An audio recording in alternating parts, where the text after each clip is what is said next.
Your Favorite Toy, the new record from the Foo Fighters, is a fun, energetic, and riffy record that the Foo Fighters needed to make in 2026. I'm going to break it all down on this edition of Rock Album Review.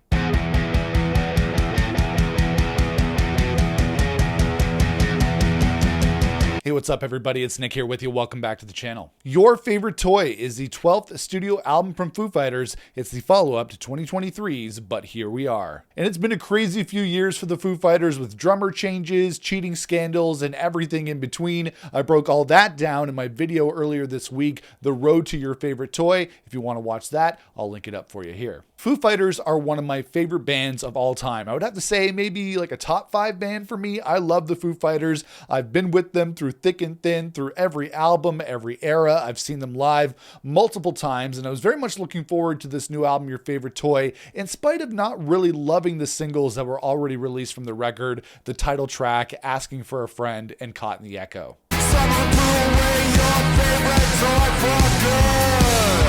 But as I was driving to work on Friday morning, I have a long commute in the morning, so it gave me a lot of time to listen to this record. I found myself really enjoying listening to it front to back and feeling the cohesiveness of this record and the sound that the Foos were going for. And really, this was the record that the Foo Fighters needed to make in 2026. I think Your Favorite Toy is a really solid record and proof that you can't really judge a record off of the initial singles that are released before the album comes out. And this is a trend with the Foo Fighters. This is nothing new. When you think about Medicine at Midnight, the first single released from that record was Shame Shame, a song that I didn't love then and a song that I still don't really love now. But you know what? When I listened to the rest of the Medicine at Midnight record, I found myself enjoying the entire thing. So I judged it a little bit too early and then ended up enjoying the record, and I think that's really the same deal here. Dave Grohl has said that he had this playlist of this group of songs and how they all fit together really well. There's a definite theme and a raw indie rock, loud and fast vibe to this record, from Caught in the Echo to Of All People, the title track, and then later tracks like Amen Caveman,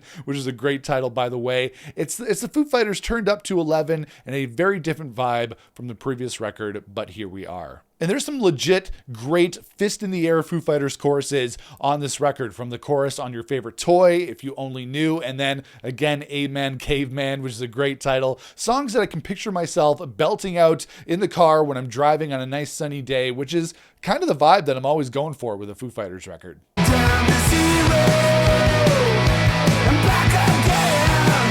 And I was getting a lot of vibes of the first Foo Fighters album from 1995 on this new record, Your Favorite Toy. A lot of these riffs had that same kind of cool, fuzzy, riffy vibe from that first record that Dave Grohl pretty much recorded all by himself back in the day. Of All People had that sort of feel. Spit Shine. I enjoyed those really fuzzy riffs on Your Favorite Toy. That being said, some of the songs have the same sort of stuttered guitar riff vibe going on a lot of these songs, similar to The Feast and the Famine from Sonic Highways, if you remember that track. These songs have that same kind of thing. It's like a spiky guitar riff that's a little bit off time, and then Dave is singing on the offbeat of the guitar riff. That's a theme that's going on in the songwriting on this record. It gets a little bit repetitive on some of the songs, especially on Caught in the Echo and If You Only Knew. Before we continue, guys, if you like this video, I'd very much appreciate a thumbs up and a like. And if you like this channel and you want to keep up on future videos, make sure to smash the subscribe button. I'm almost at 3,000 subscribers here on the channel, so I'd really appreciate it if you can get me over the hump. So make sure to smash the subscribe button now. All right, let's get back to it. In an album full of rock bangers, there are 2 tracks in particular that take it down a notch. Window, in particular, is a really great track. I love when Dave Grohl screams on Foo Fighters songs.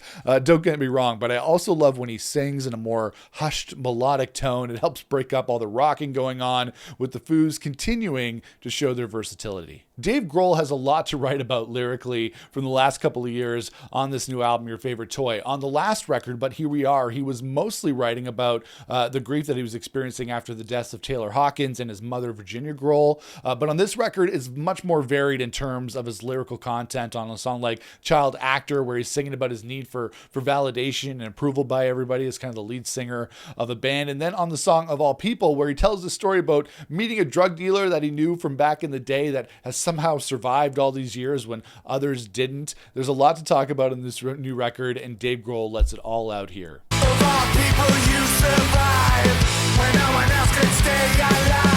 And from that perspective, I can see myself re-listening to Your Favorite Toy a lot more than I would to But Here We Are. Don't get me wrong, I love that record, but I'm just not really able to listen to it as much with all the heavy subject matter. This is the first Foo Fighters album to feature someone behind the kit that isn't named Grohl or Hawkins, except for one track on Concrete and Gold with drums by Paul McCartney. Ilan Rubin is the new drummer for Foo Fighters, and he's on this record. I think he's done a great job here. He has the looseness and the feel of Taylor Hawkins, while he still has the punch of Dave Grohl, while still being really super tight. He really kicks ass on a lot of these tracks, and I particularly loved his drumming on tracks like Window and Unconditional. Aside from Dave Grohl screaming his lungs out and sounding great on a lot of these songs and Ilan Rubin's killer drumming, all the Foo Fighters members get a chance to shine on this new album. The slide guitar solo from Chris Shiflett on Your Favorite Toy, Nate Mendel letting the bass roar on Spitshine, Rami's keys on that track as well are really, really great. And then Pat Smear actually gets a guitar solo on this record. I believe it's on Of All People. You can let me know in the comments if that's incorrect. I think I saw it on an interview that that's the song that he plays as solo. So they all get a chance to shine, and they sound great as a six-piece rock and roll band. I've seen a lot of complaints online about the production of this new record, and with those complaints, I'm going to have to agree. There's really something with the Foo Fighters production that's really harsh and abrasive. Since they brought Greg Kurstin on board to produce in 2017 with Concrete and Gold, it's been very hard to listen to in spots. And the last couple of records got better. It was less abrasive on Medicine at Midnight, But Here We Are. And I know the Foo Fighters brought in a new producer, Oliver Roman, on this new record, but still, it's very hard to listen to.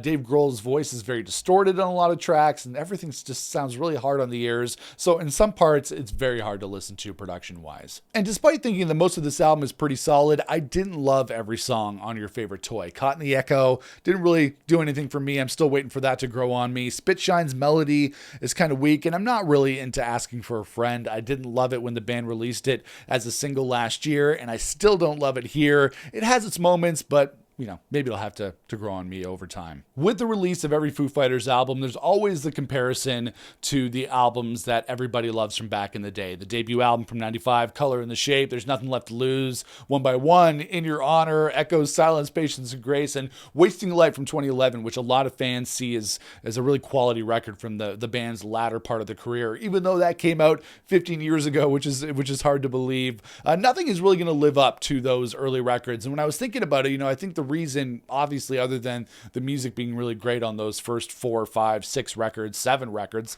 it's a pretty good streak. I think the reason why a lot of that music really resonates with me still is because I grew up with that music. I'm sure a lot of people can relate. We grew up with the music Foo Fighters. The music has had a huge influence on our lives, and I'm in my 40s now, so when a new Foo Fighters record comes out, it's not going to hit me the same as those albums did when I was like 16 or 17 years old, or even when I was in my 20s and 30s. So these albums tend to just hit us at different times. So nothing is going to live up to those records that are so revered in the Foo Fighters canon, but we have to take this new stuff as it is. And I think this is a really great record. It's not Color in the Shape. It's not There's Nothing Left to Lose. It's not One by One. It's not Wasting Light, but the Foos are still going strong. And I like this record a lot more than I thought I would. Your Favorite Toy is a very quick listen, clocking in at just over 36 minutes. But Here We Are was a much more long in the tooth listen. There's no 10-minute epic like The Teacher on here, which, don't get me wrong, I love that track, but it's a nice contrast with the Foos doing something more immediate and catchy. Favorite songs for me on Your Favorite Toy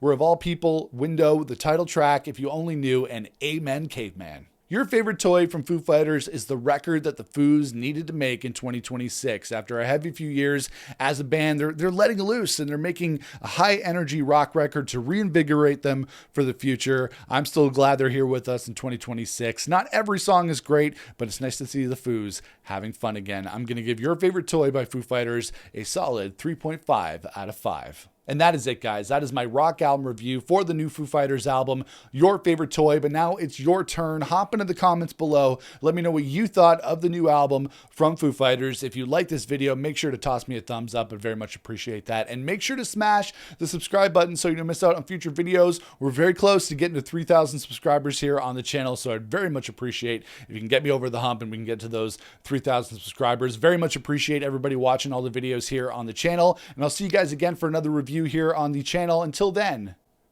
rock on, everybody.